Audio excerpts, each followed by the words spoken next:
Good evening, people, and welcome to another episode of The Generalist with me, The Generalist. And you might be wondering, there's been a few changes for this episode.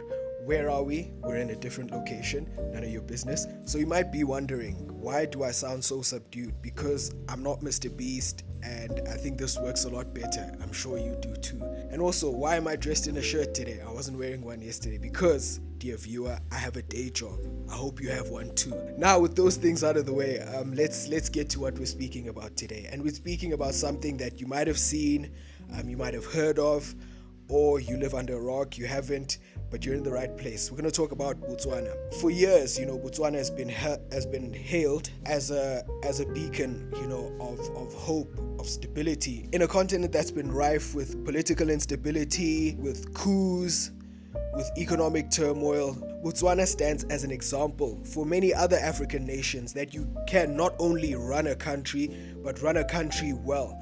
With a GDP per capita of about $20,000, 15 to 20 really, depending on estimates, and an economy that's gone from one of the world's worst to one of the best on the continent. You might be wondering, why are we talking about Botswana, seeing as so many people have so many great things to say? And there's a lot to be excited about. For example, it is, the least corrupt country in Sub-saharan Africa, has the second highest human development index after South Africa, and there's so many other things to look forward to, from with strong institutions, with a currency that has developed to being one of Africa's strongest, and consistent growth that has seen a country go out of poverty into relative prosperity. So why would we be talking about an economic success story? Because it seems that things are unraveling and that there is trouble in paradise. If you had read the news cycle, you would have seen that Botswana is facing a serious economic downturn. Growth has slowed to about 3%, which sounds great as a South African actually. And the prevailing story in recent weeks has been how a country went from having a surplus, a currency surplus, one that was celebrated about 105% if I remember correctly, to a country that has approached the African Development Bank for a $304 million, about 7 billion pula, to deal with the economic shocks. So how does a country go from an economic success story to one that becomes dependent on the African Development Bank to meet its immediate needs? Well, tune in to find out. I might be very cynical right now, but this is not a channel for the cynics. But before we get into the bad, we need to speak about why the bad is so significant, because after all, this was supposed to be a success story. So we know that Botswana was colonized by the British. Unlike other colonies, because of its arid climate and seemingly sparse resources, the British government effectively agreed to allow the locals to govern themselves.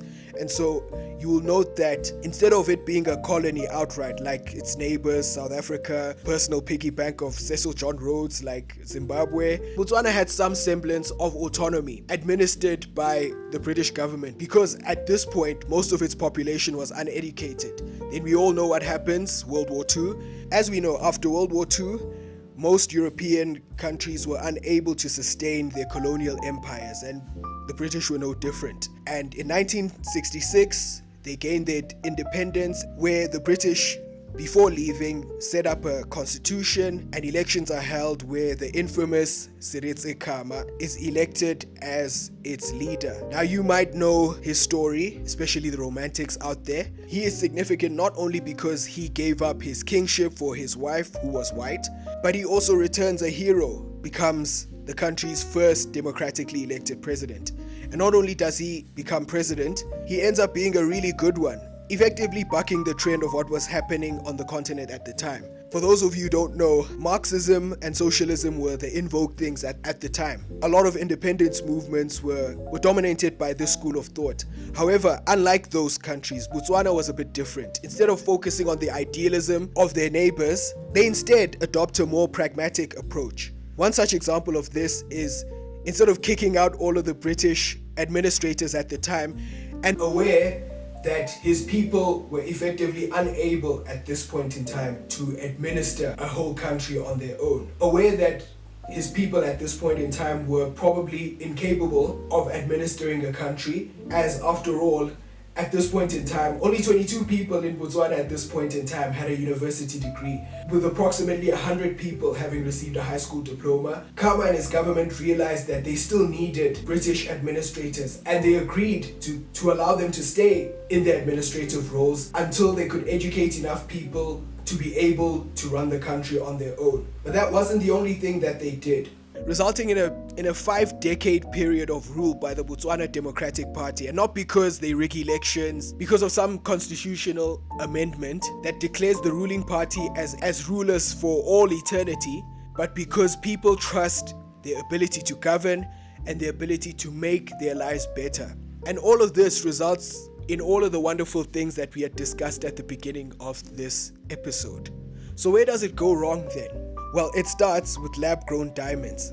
Thanks to some breakthroughs in processes in lab-grown diamonds in recent years, the price of diamonds has plummeted, which not only accounts for about 80% of its total exports and 25% of its GDP, which, for comparison's sake, South Africa's largest export, which is platinum for those of you who don't know, is about 12% of its exports and about 3 to 6% of its GDP. So how does a country with great institutions, a low level of corruption, great level of accountability, and stable economic growth go from the darling to where we are now, where it's seemingly a cautionary tale? The answer lies in how this prosperity was derived in the first place. Remember I said earlier on that Botswana entered into a partnership with De Beers, known as Botswana, by the way. Well, that partnership effectively accounted for 80% of its GDP, which is problematic in a world where diamonds are increasingly lab-grown. As a point of comparison, South Africa's largest export is platinum, and that accounts for just under 12% of its total exports, only 3 to 6% of its total GDP.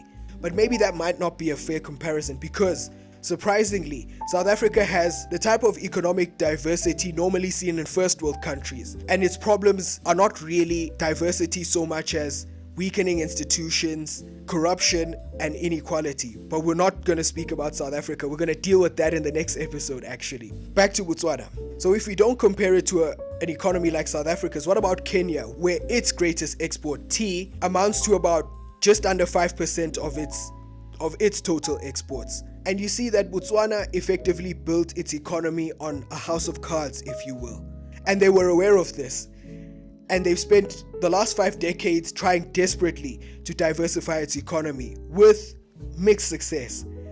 But economic diversity is not its only issue. The other is that while it experienced great growth, this growth was very top heavy.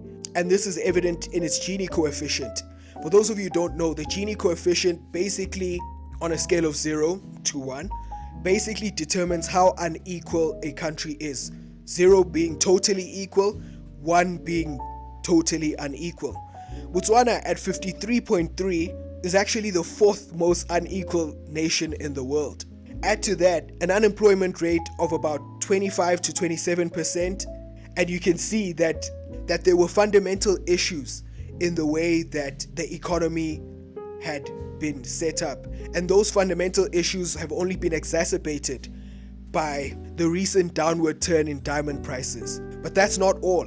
We can also look at the fact that because of the concentration of the economy, the state effectively had to employ its citizens. And out of about 500,000 people who are employed in Botswana, nearly a third are employed by its public sector. That's not as bad as GCC countries, where sometimes more than 2/3 of its population are employed by the state. But when you look at it relatively speaking and with the resources at their disposal, it is quite problematic and something that needs to be addressed. To say less of the minds that could be used in the private sector to diversify the economy are instead being underutilized in the public sector. So when you put all of that together and add the fact that while it is low on the corruption index, red tape makes it slightly more difficult to do business than in other places. Its relative isolation, as it doesn't have any coastline in a geographically isolated region, and it becomes very difficult despite the government's efforts to diversify and move away from its dependence on diamonds. But it's not all doom and gloom. I think, putting on my positive hat now, that because the country has strong institutions, evidenced by the fact that after over 50 years of rule, as evidenced by the fact that even after 50 years of rule, most of which was good, the moment the Botswana Democratic Party seemed to be incapable of answering the questions its people had of its governance, the people of Botswana saw it fit to appoint the Botswana National Party, a more left-leaning political party. And we all hope that President Duma Boko and his party will be able to address the issues that its people have. A transition that happened smoothly and democratically, something that's almost unheard of on the African continent.